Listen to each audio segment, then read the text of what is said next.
Мы живем, любим, стареем и умираем. Постоянно стараемся жить нормально, по возможности счастливо. Кому как дано на этом свете. Большинство об этом не задумывается, просто живет и идет по жизни осторожными или разнузданными шагами. Лишь единицы подозревают о том, что происходит на нашей планете. Но кому-то удается стать очевидцем. До боли познав любознательность пришельцев, их изощренную жестокость и садизм. Как показывает реальность, им не чужды и более низменные чувства. Всем привет, меня зовут Стрэндж, и я верю, что люди должны знать правду. Наш подписчик из Варшавы является высокопоставленным служащим в Бюро расследований внутренних дел. Связался со мной и под мои личные гарантии полной анонимности передал страшную историю, которая случилась с двумя гражданами Польши. Сегодня я раскрою эти ужасные, засекреченные документы. Разумеется, в целях безопасности моего источника все имена изменены, а документам придан художественный окрас. Поверьте мне, то, что вам предстоит сегодня услышать, навсегда изменит вашу жизнь. Итак, я начинаю.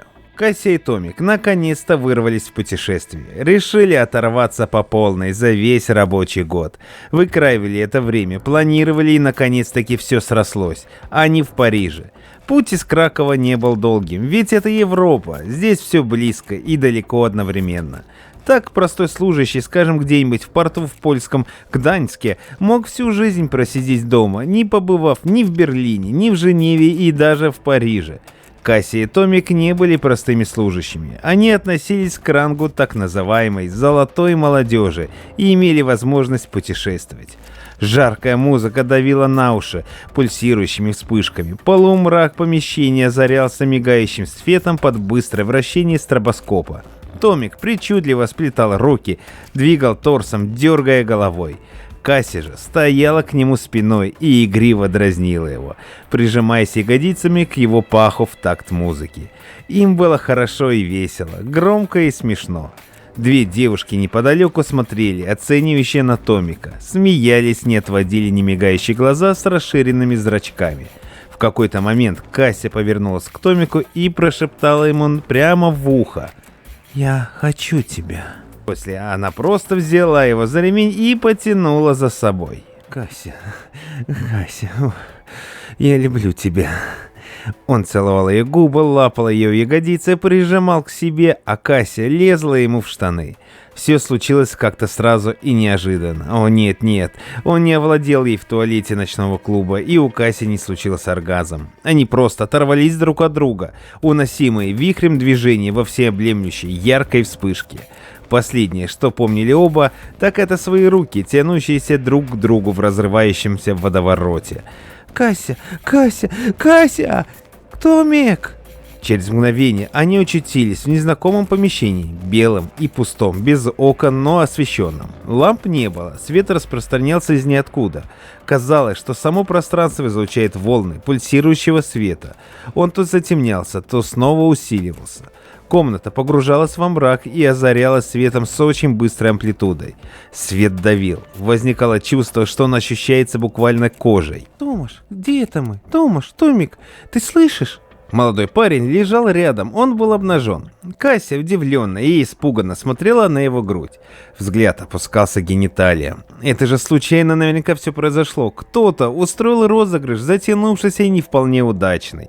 Кася помнила, как перед входом в ночной клуб Томик дал ей какую-то таблеточку, и она выпила ее, запила пивом. Через несколько минут стало весело, смешно, энергия и эйфория зашкаливали. Наверное, она отключилась, и они оказались здесь. Но кто привез их тогда сюда? Господи! Кася подтянула ладонь к лицу и прикрыла рот в испуге. А может, их похитили? Кася начала тормошить Томика за плечи и только в этот момент поняла, что она сама также обнажена. Голос срывался на плач. «Томик, миленький, очнись, Томик! Простите, пожалуйста, умоляю!» Она оглядывалась по сторонам. Удивительно, но в помещении не было окон или дверей. Просто белые стены. Кася встала и подбежала к одной из стен. Трогала ее руками. Шершавая поверхность. Она шла вдоль стен, от угла до угла. Трогала их, вела по ним ладонями. Пыталась найти хоть какую-нибудь щель. Но тщетно. Из протокола жандармерии округа Мане, Париж. При утреннем патрулировании в предместье Окрагамане на пересечении улиц Сен-Дени и Монтюрпан под мостом Пуэнте-Мари, сторона от Сен-Луи, обнаружено 2 тела, мужчина и женщина, мертвы. На теле множественные ожоги, следы изнасилования.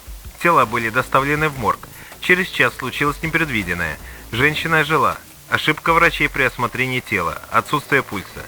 В настоящее время выясняется обстоятельства.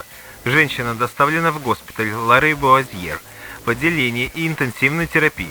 Планируется возобновление расследования после нормализации состояния пострадавшей. Инспектор сидел в управлении. Время перевалило за полночь. Он снова и снова просматривал фотографии мертвого мужчины, которым оказался Томаш Мацкевич, уроженец Кракова, поляк. Выжившая пострадавшая Катаржина Войцех, также уроженка Кракова, полячка и любовница Томаша Мацкевича. Жан-Лука, как вам удалось удостоверить личности? Инспектор помоложе пил кофе. Ночные бдения в управлении не приносили ему радости. Ну, изнасиловали и убили. В первый раз, что ли? Есть рабочий день, определенный законодательством. Есть сроки расследования. Но старший инспектор жандармерии Поль Рефинье был трудоголиком и мучил весь отдел. Вы не поверите, господин инспектор. У девушки татуировка на безымянном пальце в виде обручального кольца. Выполнена тонкая надпись «Томаш Мацкевич». А у него аналогичная тату с надписью «Кася Войцех». Жан-Лука кивнул лысой головой. Забавно. Хорошо. Девушка пришла в себя? Нет. Находится в отделении интенсивной терапии. Кома, короче. Инспектор поморщился. У нее между ног просто мясной цех. Поль Рефинье потер лоб. А труп? Мужик тоже мясной цех. Но только сзади. Знаете, Жан-Лука, такое ощущение, что их танк отымел. Ну, если на то пошло, то им могли что-либо вставить в нужные места. Думаешь, серия? Рефинье покачал головой. Вряд ли. Случай единичный. Кроме того, в крови у обоих обнаружены следы экстази. Они обычные придурковатые любовники, которые просто могли оказаться не в той компании. Похоже. Ну, показания с девушки нужно будет снять. Рефинье кивнул головой и вышел из кабинета. Его путь был вполне определен. Он не собирался ехать в госпиталь, не собирался исписывать листки в блокноте, продумывая схемы раскрытия преступлений. Нет, у него был совершенно другой план. Он вышел из жандармерии и сел в свой автомобиль, припаркованный на небольшой стоянке. Достал мобильный телефон. Алло, господин Борецкий, приветствую. По-моему, у нас случай в вашей юрисдикции. Девушка и парень. Девушка жива, а парень мертв. Показания? Нет, снять не удалось. Она в коме. Похороны пройдут в Польше, он поляк. Да, понял. Попытайся выяснить. Престарелый немец-чех, работающий во французской клинике, сочувственно и сокрушенно качал головой, глядя на молодую девушку под аппаратом ИВЛ. Ее ноги были разведены в сторону, в матку был установлен дренаж для отвода лимфы и крови после устранения основного кровотечения. Удивительно вообще, как она выжила. Травмы более чем серьезные, будто ее посадили на кол. Хотя чему тут удивляться? Могло быть все, что угодно. Человечество взбесилось. Политика Макрона доведет страну до краха. Коренных французов все меньше и меньше. Со следующего дня снизьте объем обезболивающих. Будем пытаться выводить из комы. С утра проверь состояние швов. Все вмешательства внесены в карту. Хирург кивнул головой. Да, из жандармерии пришли ее данные. Родственникам сообщили. Думаю, прибудут завтра во второй половине дня. Откуда? Хирург кивнул головой в сторону девушки. Она полячка из Кракова. Ясно. Врач решил ничего не объяснять родственникам девушки, а подготовить выписку из карты. На словах он скажет, что она пережила сексуальное насилие, состояние тяжелое и нестабильное. Все. Его дело лечить. А объясняется, пусть все объяснения дает и ищет пусть жандармерия. Это их работа, а не его. Кася спала, она пребывала в коме и не могла пошевелиться. Все тело было сковано, а сознание гуляло по лабиринтам тьмы. Она раз за разом проваливалась во мрак, выплывала из него и оказывалась в квадратном помещении с белыми стенами. В своем нынешнем состоянии она не могла различить сон от действительности. Все казалось ей кошмаром, который вот-вот закончится, но кошмар только начинался. Она помнила, как некая невидимая сила подняла Томика с пола, взметнула к потолку, а после уронила на пол, как будто кто-то выбивал половик. Томика согнула пополам. Он открыл глаза, удивленный и не сознающий происходящего. Попытался встать, но ему не дали этого сделать.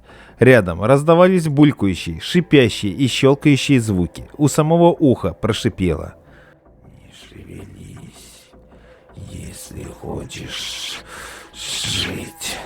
Девушка закричала, все казалось нереальным. Она попыталась бежать, но бежать было некуда. Во вспышках света она увидела когтистые лапы, вслед за которыми перед ней проявились два существа. Это были не люди, нет, двухметровые рептилии скорее. Похожие на крокодилов, стояли на ногах, тянули к ней лапы. В какое-то мгновение твари стали драться между собой. Кусали друг друга до тех пор, пока одна из тварей не отошла в сторону, держась длинной лапой за прокушенный бок. Кровь была зеленовато-синей. Во время потасовки одна из рептилий ударила Касю хвостом. Удар почти вышиб из нее сознание, но, к сожалению, не до конца. Последнее, что она помнила, так это кожистое касание, хруст сломанной кости в бедре и боль между сильно раздвинутых ног. В отделе специальных исследований в США, город Вашингтон, в этот день царил некий ажиотаж. Старший группы внешнего наблюдения, отвечающий за сектор от Ла-Манша вглубь материка, вплоть до Парижа и Братиславы, чесал гладко выбритый подбородок. «Наш человек в Париже вышел на связь. Похоже, наш случай». Старшего группы слушало трое подчиненных. Крепкие мужчины в черных пиджаках. Один из них был в джинсах и черной рубашке. По привычке он держался ладонями за две нагрудные кобуры, скрестив руки на груди. Старший продолжал. «Итак, необходимо провести тайную эксгумацию тела пострадавшего. Некто Томаш Мацкевич похоронен в фамильном склепе близ Кракова. Тело должно быть доставлено в лабораторию, поэтому вам следует озаботиться вопросом сохранности ткани и секретностью. В склеп можете подложить куклу». Подчиненные молчали и слушали. Вторая потерпевшая, Катаржина Войцах, скончалась в госпитале, не приходя в сознание. В настоящее время находится в клиническом морге в Париже. Тело также должно быть изъято и доставлено. Все ясно? Трое боевиков в один голос ответили: «Так точно!» «Тогда выполняйте. На реализацию 24 часа. Свободны». Боевики удалились, а старший группы сел за стол. Чертовски хотелось курить. Но в кабинете установили систему пожаротушения. После недавнего инцидента сгорела серверная одного из департаментов в Нью-Йорке. Это был несчастный случай, хотя, может быть, это была и диверсия. Среди людей немало тех, кто по незнанию или специально служит силам вселенского зла, проявляющимся на планете различными пакостными делами. Но последний случай был из ряда вон. Старшина отдела взял телефон. «Соедините с главой Вашингтонского департамента». «Да, подожду». Дождавшись ответа, старшина заговорил, но в этот самый момент он осознал глупость, которую пытается донести до руководства. «Здравия желаю. Я хотел сказать о том, что последний случай выходит за рамки обычного поведения рептильных существ. Они хотели не просто совершить насилие, они же убили их. Да, я знаю. Нет, я не сошел с ума и не перетрудился, но вы не понимаете, так нельзя». На том конце молчали около минуты, а потом задали простой и тривиальный вопрос. «У вас есть конкретные предложения?» «Да. Мы располагаем сведениями о местоположении двух подземных баз рептильных существ. Одна из них крупная, по всей видимости является головной, вторая поменьше. Предлагаю силами военного спецназа провести рейд и уничтожить малую базу. Опять-таки, можно будет захватить трофеи, живых особей». Трубки снова молчали, ответили также через минуту. «Мы подумаем и примем решение». Старшина только вечером того же дня понял, какое решение было принято на верхах. Старшина был застрелен в затылок на лестнице своего дома в этот же вечер. Но перед выстрелом ему кратко объяснили, что некие вольности были разрешены рептилоидам в обмен на генные технологии, активно внедряемые в научной жизни человечества в настоящее время.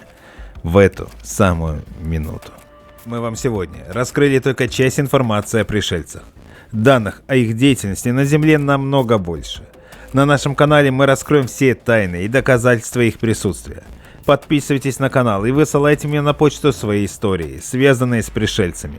Контакты вы найдете в разделе о канале. Вместе мы заставим власти всех стран раскрыть всю имеющуюся у них информацию. Ведь люди должны знать правду.